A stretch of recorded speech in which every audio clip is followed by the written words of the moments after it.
I like his video. Thanks. Kata, when Casa comes around, you better walk Zachariah like a dog, okay?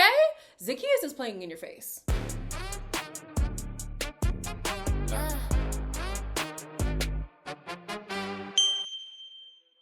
Hello everybody, welcome back to my channel. My name is Queenie. For those who don't know me, reviewing Love Island USA Season 8, Episode 13. Before I get into it, please make sure to like this video, subscribe and hit the bell, and leave a comment down below. I don't know if you guys saw the TMZ articles that were coming out, I think it was like yesterday and the day before, but they had said that there was a producer from Love Island who did pass away. I'm so glad that Love Island did a tribute to him. I wasn't sure if he also did the UK, and I thought they were going to do a tribute too, so I think he was just part of the USA production. Thank you so much, James, for your contribution. Condolences to his family. May he rest in peace. Like, oof. And it happened out in Fiji too. That has to be really sad, but I'm glad that the show had a moment for him and gave him a whole tribute. That was beautiful, because this is a crack ship. So it's nice to see that we can have some beautiful moments. Onto the crack ship of it all. We have Anaya who has a conversation with Trinity, and she says, you know, Casey was just speaking a whole lot of nothing, but I fear a lot of what he was saying was making sense. It was just hard to hear. I have not said one time you should not explore. I've never said that. Goes into a full circle, not really making sense. He was like, you can't expect me to be serious 100% of the time. I want you to be serious for 5 minutes. I'm just confused how this shit got full circle. Like, I'm confused too. bro, that's why I'm like, I feel like I got bamboozled up there, Yeah, bitch. low key. I really wish I could go through Casey's brain and figure out where all these issues came from. Anaya says she's never told Casey that he's not allowed to explore options, which is true. She hasn't explicitly said that, but her actions prove otherwise. She's either in tears or she's cutting the conversation short. So yes, you did not say those words, but your actions prove that you're not comfortable with him exploring options. And now some people have been saying, isn't it better for him to explore and then choose her? I mean, I guess then it's like, okay, I've actually tried with all the viable candidates and you are the best person. That's basically how dating is. You just don't see it in your face. But I can see why Anaya's like, I don't want to have to experience that. Like, if I like you and you like me, let's not shake the boat. Let's not rock the boat. Let's keep it simple. Let's stick together. But unfortunately, like for me, I would have loved just a little accountability from Anaya to be like, I didn't like hearing what I was hearing. I'll be honest. I felt like I was getting attacked. Sure, he had some points or whatever, but I felt like that wasn't the time to address me. That I would have appreciated more than just saying, oh, he just wasn't saying anything that made sense. No, a lot of the things that he was saying made sense. I also wish that she would be honest about the fact that she does not want him to explore. She acts like she does, and I get it. You don't want to come across possessive or anything like that. But just be honest with the fact that you don't want him to explore. You don't like seeing it. You don't like even the idea of it, especially if it is somebody who phenotypically does not look like you, because I'm sure that too is also a bit triggering for Anaya. In my opinion, I feel like they're not entirely happy with each other, but they are just gonna go along to get along, I guess. Casey was having a conversation with Zach. I think Bryce was there too. And then he's like, yeah, I kind of just want a connection like yours and Kata's. And Zach's like, yeah, we're just so different, but like it works. Okay. Caleb takes Jen for a chat and they're talking about Kenzie and Gabriel for most of the conversation, but he does say that he is open to exploring. I'm pretty sure his only option to explore would be Jen, but I don't know if Jen is interested. I was thinking if Jen was interested and if Kenzie was actually torn between Caleb and Corbin, would she be as pissy with Jen as she was with Melanie? That's just the thought that I had, but anyways. Zach tells Bryce that he feels like things are a bit sticky now that he's gone sticky with Kata. He's still open, right? But he feels the pressure to close things off now that they've had sex. And I'm thinking, you're the one who keeps making things bigger than they are. Like even Kata, I think Kata really likes him. I think she's a bit down bad for him, but she's honest about how things are going. She's like, yeah, we're still open. Like nobody's thinking that we're now in a full-blown relationship. He's the one who keeps saying these things and then retracting and then saying other things and then retracting and then soft launching his exploration and then being like, oh, no, I'm just joking. It's not that big of a deal. Like, what are you on? What are you on? You are the one who's putting the pressure on yourself. I don't see Kata smothering him the way that he makes it seem like she's smothering him. Yes, she likes him, but to me, I'm not seeing her pressuring him to make any definitive decisions about their relationship. We also see that Zach has changed his tone regarding Trinity. Now he's saying, you know what, I see Trinity and it looks like she just wants to jump your bones. Oh, is that so? Because not too long ago you said, oh, she doesn't even understand your jokes, bro. I don't think she's that into you, bro. But now she's all about, Okay. Melanie tells Kata that she had a conversation with Sincere. Soul walks in at the very end of that conversation and she sees the pinky promise that the girls gave to each other. So she's going to be a bit like, what the hell was that about? Like, why are we keeping secrets in the villa, you know? I mean, technically you keeping secrets too, now that I think about it. You still haven't mentioned that kiss in Say Less, and I don't think she's mentioned it to anybody. Then in the bed, everybody getting busy. Notably, except one couple. But everybody's getting busy. Even Melanie and Corbin were kissing in bed. I said, oh, okay. Gabriel and Jen full on busting it wide open. And I just wanted to take a second to talk about the whole like grandma thing, because that turned into a way bigger thing than I thought it would. Whether or not you felt like the grandma thing was unsavory, if you missed it, Casey had called Anaya grandma because she goes to bed early. And then they were also talking about how he doesn't really do much with her in the bed, right? It also should be noted that the day before, Anaya had called him grandpa. So this could be a banter that they have between each other. But I will say sometimes when you listen to locker room talk, it sounds so bad. It does sound so bad. So some people are like, oh, he's making fun of her because she doesn't want to put out. He never said he asking her to free the cheeks. He never said that. So I got to thinking, and I was like, a lot of people online don't believe in the connection between Trinity and Bryce, right?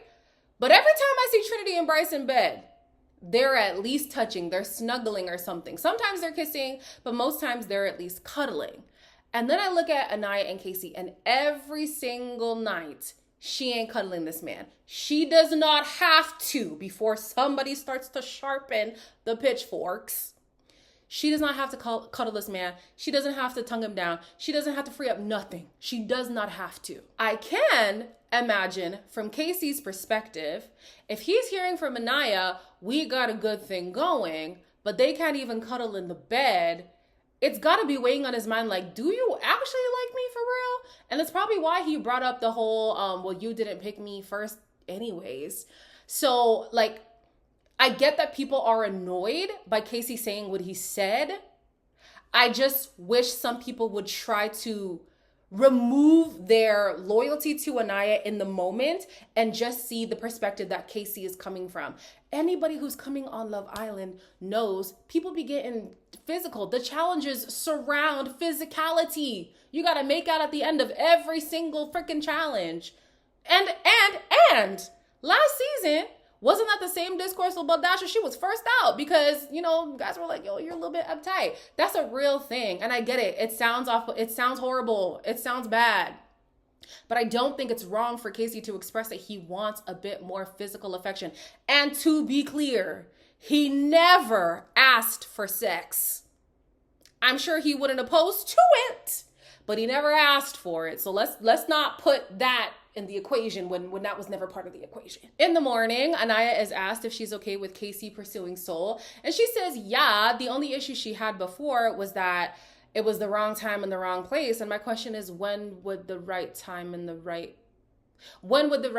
be? Where would the right place be? If not right now on Love Island. So you see how like her words and her actions contradicts, because yes, you say, oh, I'm never hindering him. But even now you're like, oh yeah, he could explore her just during the right time and in the right place. When is that? And does he know? Okay. Then we have Sincere, who says he's stuck between Soul and Melanie. He has the audacity to say that Melanie is the one who initiated the I miss yous in the speakeasy. The man just be lying. Anything that comes out of his mouth, just lie. My God, it comes too easy for him. That's actually kind of scary. Melanie tells some of the girls that she kissed Corbin, But she's feeling a bit awkward because obviously Corbin still has feelings for Kenzie. Even when Corbin brought up breakfast for Melanie, he still had a heart-shaped pancake for Kenzie. So Melanie's like, bruh, this is pointless. And speaking of Kenzie, I'm actually really tired of her. I feel like Kenzie's like a chicken with her head cut off. Both of the boys are trying to catch the chicken. Me and Corbin, like, made out. That's nice. That's why he made you the heart pancake. That's when he was like, in front of her face too. I'd be like, damn. I need that shit. Yeah, I know. Kenzie in the last few days has made it clear that she's not happy that Melanie's being prioritized over her. And she's trying to prove that she's the better woman or whatever. Okay, girl. And once you get picked, then what? Like, what is that going to do for you? I don't know. It's a little bit odd. I don't want to hear nothing from Kenzie. If she hears that Corbin and Melanie were kissing, I don't want to hear nothing. Not a damn thing. Zach and Kata have a conversation. And Miss Girl, I'm going to need you to open your eyes. You're so handsome. Do you just love kissing me? Yeah, Loki. Did Really? you genuinely think like you were gonna come in here and find somebody like? I thought I'd explore more, I'll be real. I thought so too. Could still happen. I feel like our connection is good. I don't know, it makes me scared for when someone does come in, but I think it will just make us stronger. Kata, how many times does he have to soft launch the idea of leaving you? How many times? Like, he keeps just putting out a feeler, like, oh, yeah, you know, I thought I'd be exploring more, too. Oh, yeah. Like, would you be mad if I explored? You know, I don't want to get too physical because whatever. Oh, you know, I don't think we should close up. Because, how many times? No, bro. That would piss me off. The good thing is that Kata says, yeah, I'm open, too. Like, I thought I'd be exploring, too. It's not just you. Don't get it twisted. The only thing that worries me is that she's so far gone with him. Even if a bombshell comes or even if they go to Casa, I don't think that she would jeopardize her connection because she feels like Zach is so in it with her. If she had concerns, and maybe she does and she's not voicing them, but if she had concerns, then maybe there would be a chance for her to, you know, explore something else. But I think she thinks that he's all in. And I don't have that same faith. On to the recoupling. The way they're doing the recoupling this time is by writing letters to the person they want to recouple with. As soon as I saw the mailboxes, I had PTSD from that mailbox challenge from last year. My God. Woo! That was so crazy. But if you and your partner send each other a letter, then you are coupled up. If you do not get a letter, then you are single. So the first couple is Trinity and Bryce. They wrote a letter to each other. They both acknowledged that their connection had to grow. And Trinity says that she can see herself leaving the villa with Bryce. Next was Jen and Gabriel. He says he's shocked how fast things are progressing and says that cultural differences aren't that different for them to not be able to work through. She says she feels special and things are getting better by the day. They also both ended their letters in Portuguese, and I was like, oh, that was cute. That was cute. Let's see more, you know, sentimental moments between Jen and Gabriel, because right now it's just giving do the nasty. Like, give us something else. Next is Anaya and Casey. They're both very nervous. I don't know why. Y'all was gonna pick each other, but she says in her letter that her life has been a fairy tale, and she's happy that she has found her Prince Charming. She does admit that she is scared about how real things are feeling, and that is why she tends to spiral. And I'm like, okay, we're getting some honesty here. All right, I like that. I like that a lot. Casey did start to tear up. I thought that was really cute. He wrote in his letter that they've built something special, and although it has been slow and challenging, he feels like that's what the strongest connections are made of. He also says that he uses his sense of humor as a coping mechanism, and I hope that she's really paying attention to that part, because yes, I understand you want him to be serious, but when she asks him to, sometimes he is able to really lock in. He might need a second to compose himself, but when he's composed, I believe that he stays composed. But either way, I hope that she acknowledges this is just part of his personality. And if I'm going to be with him, I might just have to accept that for what it is. He again mentioned her skin tone. I don't know if people are going to pick him apart for that. I believe him when he talks about, you know, her being a black woman and her beautiful skin. I believe him. I do. I don't think him having an interest in Soul or having dated somebody in the past who looks like Soul negates his love for a melanated woman, like a deeply melanated woman. Like, I don't think it's a direct correlation, but I can see how people are like, well, this doesn't really match what you're saying. So I just wonder if people are going to pick him apart. Then Kayla and Zach, they write to each other. He writes that his experience started when she came into the villa, and he says he is an overthinker, but she keeps him calm. She writes that he gives her that kid feeling. If you know, you know. But he also is able to check her, and she appreciates that. I was like, oh, he be checking you? What does he check you on? What does that happen? Oh, okay. Kenzie and Caleb. Kenzie has 2 letters. The first was from Caleb, and it spoke about how much of a light she is and that every kiss brings them closer together. The second letter was from Corbin, who says that he knows they have something not worth giving up. Something not worth giving up. Yeah, I think that's grammatically correct. And he wants to be a better man for her. Caleb then opens his mailbox and it is empty. My God. Whew. I felt for the man. I really did. Next is Melanie and Corbin. He obviously didn't write to her, but he got a letter from Kenzie. The letter said that she found someone who brings her joy and she enjoys the little moments they share together. Caleb is asked how he feels about that, and he says, good for them. As long as she's happy, I guess I'm happy. He's not happy. Not happy at all. Next was Sincere and Soul. The first letter was from Soul, who says she feels at ease when she's with him and feels like she can give him her best. It was written like a poem, and I was like, damn. The girl put in effort. Like, it was almost like a song. And, you know, they spoke about the whole song thing. You know, music is important to her. Like, she basically wrote him a song. Oh, my God. Oh my God. The next letter was from Melanie. Melanie says she's learned to drop her hyper independence. Now, as long as you're dealing with Sincere on this island, I would hold on to that.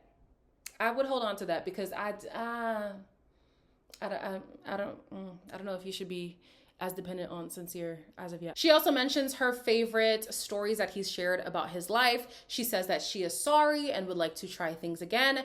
Then Soul goes to open her mailbox and it is empty, my God. Oh, Lord.